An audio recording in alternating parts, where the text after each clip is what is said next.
안녕하세요, 김PD입니다. 오랜만에 뵙는 것 같습니다. 제가 이제 너무 바빠서요, 영상도 제대로 못 올리고 여러분들 많이 찾아뵙지를 못한 것 같아서 오늘 좀 일을 마무리하고 이렇게 녹화 버튼을 좀 눌렀습니다. 앞으로는 좀 자주 뵙도록 하겠습니다. 명절인데 이제 어디들 가시는 분도 계실 테고 또 뭐 큰 집이나 뭐 이런 경우에는 또 이제 집에서 보내시는 경우도 있을 텐데 즐거운 명절 되시기 바랍니다. 아마 장동혁 당대표도 이제 명절 때는 이제 어머니 뵈러 가셔야 되고 아마 이제 그동안 미뤄왔던 그 지역구를 좀 돌지 않을까 싶습니다. 근데 지역구 돈다고 그래도 얼마나 계실지는 모르겠는데 여하튼 간에 좀 지역구를 좀 도셨으면 좋겠습니다. 제 작은 바람입니다. 자, 방송 시작하도록 하겠습니다. 오늘 제가 썸네일에도 말씀을 드렸듯이 경기도지사에 대한 이야기를 좀 한번 해볼까 해요. 그러니까 정치판의 가장 흥미로운 문제 중에 하나겠죠. 국민의힘 경기도지사 후보 과연 장 대표는 누구를 선택할 것인가요? 뭐 지금 뭐 이제 후보론으로 거론되는 분들이 많으시죠. 안철수, 나경원, 유승민, 김은혜, 뭐 원희룡, 뭐 이분까지도 계시고요. 각각의 이름만 들어도 정치판에 일단 수많은 이야기들이 떠오릅니다. 근데 여기서 중요한 건요, 단순히 누가 공천을 받느냐가 아니라 경기도에서 이길 사람이 누구인가. 오늘은 그 질문을 깊숙하게 좀 파헤쳐 보도록 하겠습니다. 아니 뭐 지금 뭐 이제 지방선거 아직 많이 남지 않았냐 뭐 이렇게 말씀하시는 분들도 계시는데, 아마도 국민의힘의 어떤 장애투쟁은 추석 기점으로 해서 이제 마무리를 지을 것 같고요. 아마 본격적으로 이제 지선 준비와 함께 이재명 정부에 대한 어떤 그런 투쟁이 들어가겠죠. 뭐 양트랙으로 갈 수밖에 없는 상황이니까요. 지금 상황이 녹록치 않은 상황입니다. 특히 경기도지사는 저번 지선 때 저희가 패배한 지역이죠. 기필코 탈환을 해야 합니다. 여기를 탈환해야만 장동혁 당대표도 나름대로 좋은 어떤 그런 일이 있을 것 같습니다. 근데 왜 하필 경기도인가? 이 경기도는요, 우리 정치에 좀 특별한 지역입니다. 서울과 맞닿아 있고 인구가 1,400만 명. 대한민국 유권자의 그 4분의 1이 여기에 몰려 있죠. 대선도 총선도 심지어 지방선거도 결국 경기도에서 이기느냐 지느냐가 전체 판세를 좌우합니다. 그게 정말 중요한 곳이에요. 단순히 경기도지사만의 문제가 아니라요, 그 도의원서부터 시작해서 각 시의원, 시장 너무 많은 영향을 끼칩니다. 문재인 정부 시절 이재명 지사도 경기도를 거점으로 삼고 대권주자로 성장했죠. 자, 민주당은 경기도를 수도권의 심장으로 여깁니다. 물론 인천도 따로 있지만 인천은 뭐 우리한테는 거의 마개죠, 마개. 그렇다는 겁니다. 이제 국민의힘이 이곳에 승리하려면 이제 그냥 보수 측의 집결만으로 될 수 있는 것이 절대 아니에요. 중도층과 무당층 이 다 끌어와야 이제 이길 수 있는 곳이 이곳입니다. 그래서 장동혁 대표는 아마 이 경기도지사의 선택을 단순히 어떤 공천이 아니라 본인의 미래와 당의 미래를 거는 일종의 도박이 될 겁니다. 충분히 도박성이 강합니다. 경기도지사 후보 자체가요. 이쯤에서 한번 경기도지사 여론조사를 한번 같이 한번 보실까요, 여러분? 이게 김동연 차기 경기도지사 여론조사 1위 지지율 20.9%. 이제 이게 오늘 나온 기사예요. 조앤아이 씨가 더 팩트 해서 한 건데, 여론조사는 추이만 보면 됩니다. 추이. 뭐 경기지가 20.9% 단연 앞서고 추미애가 바짝 뒤따르고 있죠. 자, 보수 야권 후보 중에서는 유승민 전 의원이 18.7%로 가장 높게 나오고 있습니다. 그 이에 나경원, 안철수, 김은혜, 원희룡 순으로 나타나고 있습니다. 일단은 국민의힘의 야권 후보 중 여론조사로는 유승민 전 의원이 가장 높게 나온다고 지금 보고 있습니다.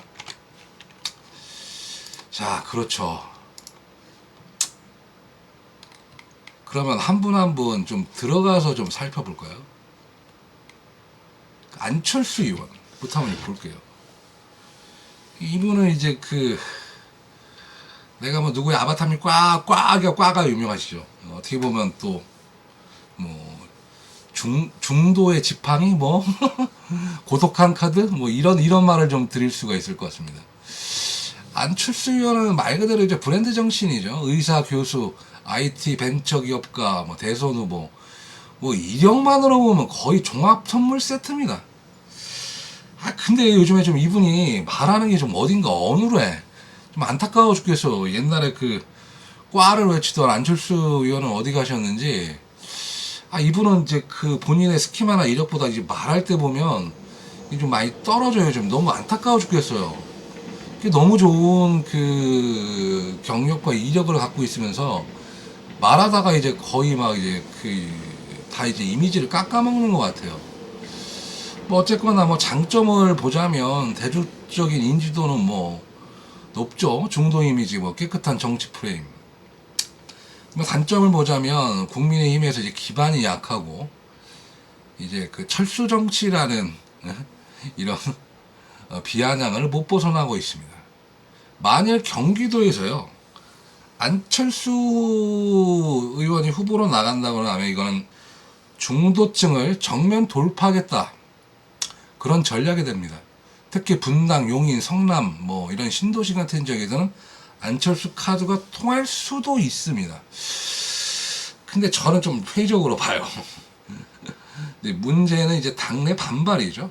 이제 안철수들 내가 주인공이냐 들러리냐 이제 이런 식으로 따져 오셨는데 만약에 장동혁 대표가 안철수 대표를 선택한다면 이 대선 구도까지도 흔들 수 있는 부분은 좀 있습니다. 동시에 언제든지 독자적 행동을 할 위험성도 커지죠. 우리 또 철수 형님 또 럭비공으로 유명하잖아요. 어디로 튈지를 몰라. 일로 갔다 절로 갔다 하시다 보니까 어디로 튈지 몰라서 요즘 또 보시니까 이제 오세훈 시장님, 안철수 의원님, 그 다음에 저 싸가지 당대표님께서 이렇게 세 분이서 이렇게 잘 이렇게 요즘엔 의기투합을 하시는 것 같아요. 뭐 그렇다는 겁니다. 나경원 의원 한번 보죠. 뭐 나경원 의원은 보수의 정치적 간판 스타죠. 이제 강남 서울을 기반으로 오래 정치를 하셨고 여성 정치의 독보적인 존재감이 있죠. 저희 당에서. 장점으로 보자면 보수 집결에 대한 그런 결집이 있을 테고 인지도라든가 아니면 이미지 관리 능력은 이분이 상당히 뛰어나신 분입니다. 그러나 이제 중도층의 설득력 부족, 이제 지도부 시절의 투쟁 일변도의 이미지, 또 그리고 지금 재판에도 권력 있으시죠. 그래서 이제 여러 가지 악조건이 조금 있어요. 만일 경기도 지사로 나경원 후보를 내세우면 뭐 보수는 뭉친다 이런 효과는 있을 겁니다. 하지만 그 이상이 안 된다는 거예요. 안 된다는 생각이 저는 좀 앞서요. 경기도 선거는요 51대 49 싸움입니다. 이게 나경원 카드는 어디까지나 개인적인 견해인데 46, 47까지는 올릴 수도 그 이상은 좀 쉽지 않을 수 있다고 봅니다. 즉 보수의 자존심을 세울 수 있지만 진짜 승리를 가져올 수 있을지는 저는 의문입니다. 퀘스천 마크. 다음에 이제 김은혜 의원을 좀 볼 텐데요. 한마디로 이제 뭐 당내에서 보자면 가장 안전하죠. 그러나 이제 존재감이 약합니다. 김은혜 의원은 경기도지사에서 경험이 있죠. 떨어졌죠. 지난번 선거에서 아쉽게 졌지만 뭐 조직력은 살아 있을 거라고 봅니다. 근데 이제 친윤 색채가 강합니다. 이게 또 리스크가 될 수 있어요. 현재로서는 경기도라는 곳이 제가 말씀드리지만 49대 51의 싸우기 때문에 장점은 이제 당내 이제 갈등을 최소화하고 대통령과 가교모 이런 충성심이 있었다라는 것을 어필할 수가 있겠죠. 근데 이제 이런 어필들은 경기도에서 과연 승리를 이끌 수 있을까? 이게 전국적 인지도도 한계가 있고 대중적 카리스마가 좀 부족합니다. 경기도에서 김은혜를 내세운다고 하면요, 그냥 안전과 충성 뭐 이런 걸 선택하는 건데 거의 승리는 제가 볼 때는 40% 이하라고 봅니다. 자, 그럼 마지막 한 분 남았죠. 말 꺼내기도 겁납니다. 자, 유승민 전 의원. 뭐 좋게 말하면 혁신과 이제 통합의 상징이죠. 그러나 유승민 전 의원에게는 배신자라는 그림자가 항상 쫓아다닙니다. 그러니까 유승민 전 의원은 늘 논란의 중심이 있었죠. 박근혜 정부 시절 배신자 프레임 이런 뒤집어 썼죠. 동시에 개혁보수의 아이콘으로 또 자리를 매김한 부분이 있습니다. 장점으로서는 이제 수도권 확장형, 경제정책 전문성, 젊은층 호소력 이런 것들이 있을 수 있습니다. 그리고 단점으로는 당내 반발이 만만치 않을 겁니다. 그리고 보수 언론도 견제를 할 거고, 그리고 강성 지지층의 상당한 말씀 안 드려도 잘 알겠죠? 반발이 있을 겁니다. 경기도 선거에서 만약에 유승민을 내세우면 민주당 중도층의 표밭은 분명히 흔들 수 있을 거라고 봅니다. 실제로 성남, 수원, 고양, 의정부 같은 민주당 강세 지역에도 나름의 승부를 걸 수 있는 몇 안 되는 카드죠. 이제 다 좋아요, 다 좋은데 이제는 이제 당내 문제가 이제 갈등이 되는 거죠. 문제는 당내 갈등이죠. 장동혁 대표가 이제 만약에 유승민 후보가 된다 그러면 뭐 강선 지지 가만히 있겠습니까? 저건 배신자 몽청이다 뭐 들고 일어날 수가 있습니다. 그러니까 이제 유승민 카드는 이제 이게 양날의 검인 거예요. 이게 지금 이 길이면 필요하지만 지지층이 두 동강 날 수 있는 위험한 카드예요. 과연 이 카드를 쓸 수가 있을까? 그건 아마도요, 이제 공천 과정에서 벌어지는 경선을 보면 아마 알 수 있을 것 같아요. 이게 경선 룰이 어떻게 잡히냐에 따라서 이 후보자들의 그리고 장동혁 당대표에 대한 그 마음을 읽을 수가 있겠죠. 자, 그러면 누가 승리할 수 있을까 좀 전략적 분석을 좀 해보겠습니다. 이제 정리를 해보자면, 이제 장동혁 당대표의 고민은 결국 당내 통합, 선거 승리 사이에 누구를 고르냐 이 문제거든요. 안철수 의원은 중도층은 강하지만 어디로 튈지를 몰라요. 나경원 의원은 보수결 지원되지만 중도층 확장성이 부족합니다. 김은혜 같은 경우는 이제 당내 갈등이 최소화되죠. 근데 선거에 대한 경쟁력이 다른 후보에 비해서 가장 불확실합니다. 이 마지막으로 유승민 전 의원은 경기도 내에서 이길 가능성은 크지만 이제 이게 내전으로 확전될 가능성이 있습니다. 그렇다면 승리만 본다면 어떤 카드가 가장 좋을까요? 저는 냉정하게 말하자면요, 유승민, 안철수 둘 중에 하나를 골라야 된다고 좀 봐요.